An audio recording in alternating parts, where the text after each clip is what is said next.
In this episode, we will take you through a journey from Iran to the first settlements in Zanjan in India.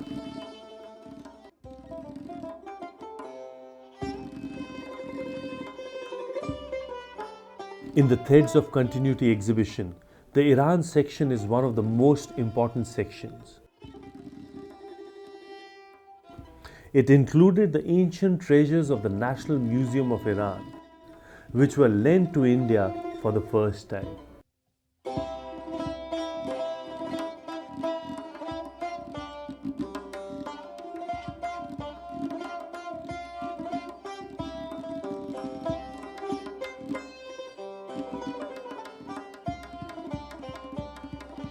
Which was the actual treasures of the National Museum of Iran.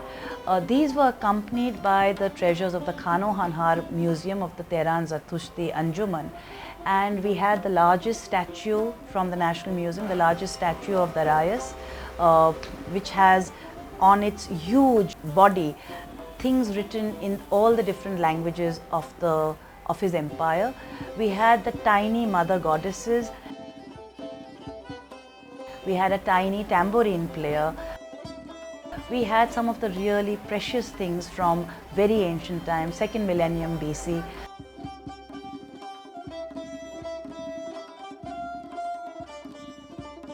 So all of this put together created or recreated the ancient Zoroastrian heritage.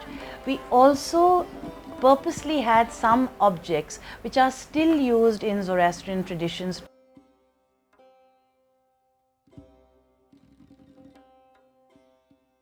The threads of continuity are very apparent in this necklace with lapis and with turquoise, and most important with amber from Gilan, its 1st millennium BC.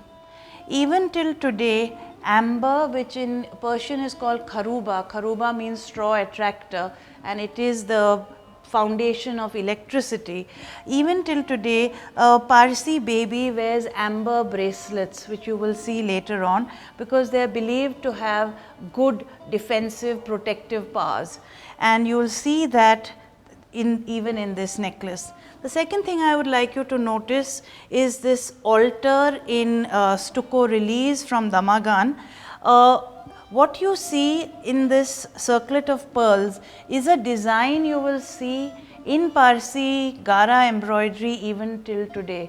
Pearls were of course a very important part of the headdress of the kings, and you see the circlet of pearls in many different designs. What you also see is the crescent and the star, which moved into Islam much later, but was actually a part of the Zoroastrian symbolism. The Zatushtis lost a lot to history and to extreme ravages by the victor community. These are a few remnants which are found at the Khane Farhango Hanar Museum, the Zoroastrian Anjuman Museum of Tehran. What you see over here is a woolen embroidered piece, very similar along the Silk Route to what you see in Kashmir, what you see in northern India, and what you see in embroidery across the Silk Route.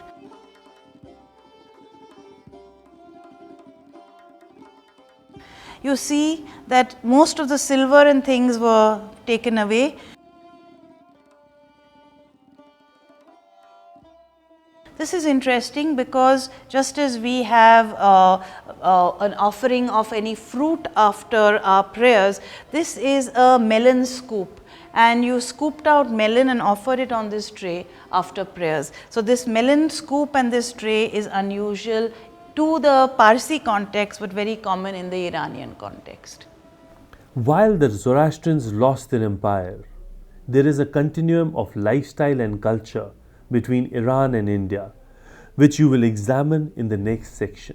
This costume is from Oxford. It was taken away from Iran, and that is how it has been protected. As you note, it is like a shalwar kameez, but it is made out of strips of cloth. And that is because Zoroastrians were not allowed, they were not permitted to buy yardage, and they were only allowed to take away remnants.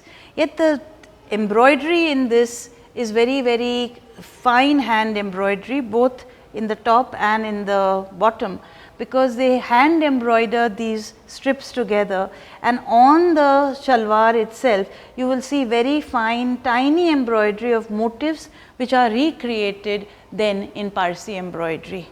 These few pieces of pottery, these very fine crocheted shoes, these photographs of Shaheen's grandmothers and this little doll all have survived because she took it away with her.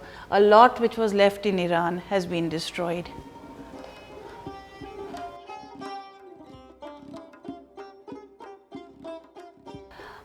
We had, with the support of Iran, the lifestyles, the clothes and even the vessels from the Iranian section.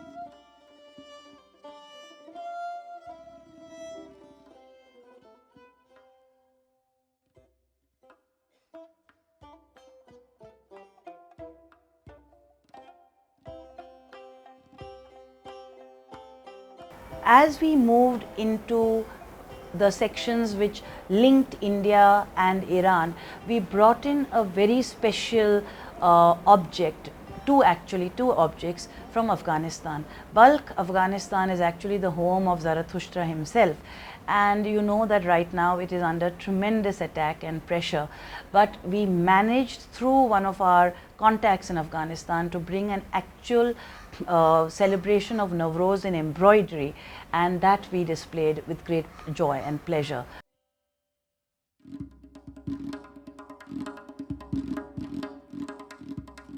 Life cycle rituals in Parsi India continued Iranian Zartusi traditions, as we will see in this section.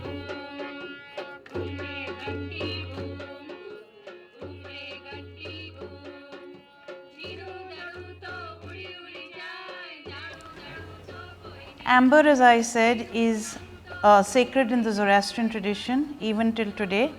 Babies are given these little amber bracelets at birth. Later on, women also wear amber. Here you see the Chattino lake set up, white piece of paper with a red ink holder and just name baby written on top. It is believed on the 6th day the good fairy Vahumai comes and writes the baby's future. As Zoroastrians became richer, their traditions moved to more wealthy traditions, to the silver sais, to silver toys, but at the core there always remained this plain white muslin sadra with its small gireban of 1-inch square pocket of good deeds, and the kasti with its reef knot tied in front of it. Whatever changes and vicissitudes they have been through, this has been their armor.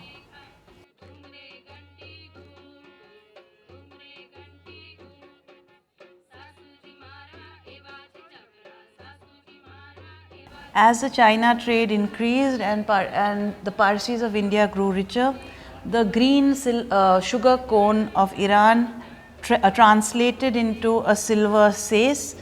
The gulab bus also became silver, as did all the different implements in the sais. The sofre, which was just a white or a colored round piece of cloth, became the thal, the silver thal.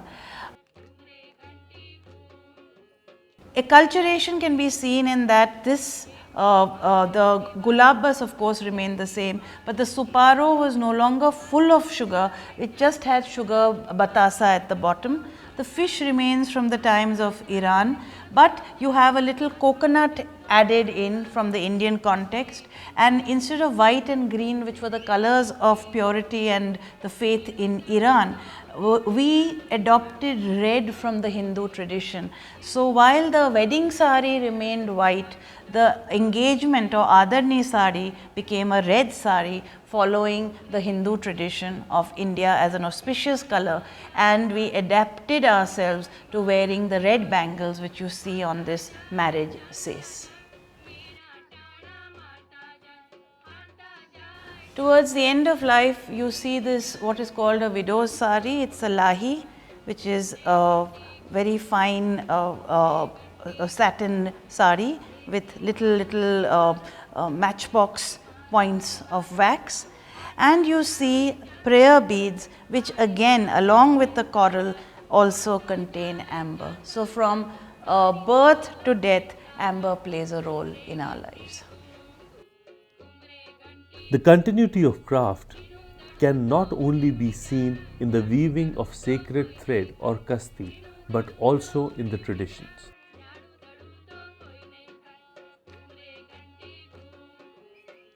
The 72 woolen thread that makes the kasti represents the 72 chapters of the yasna.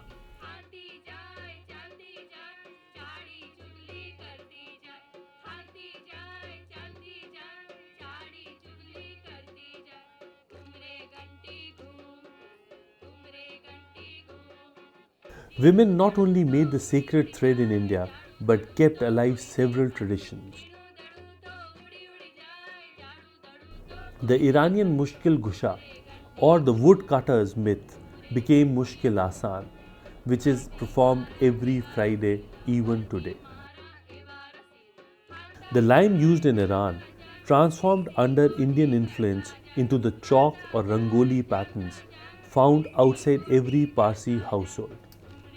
The tradition of embroidery adapted from the trousers to sari cores, using an ingenious device of a small loom on which the cloth could be tightly held to facilitate intricate embroidery.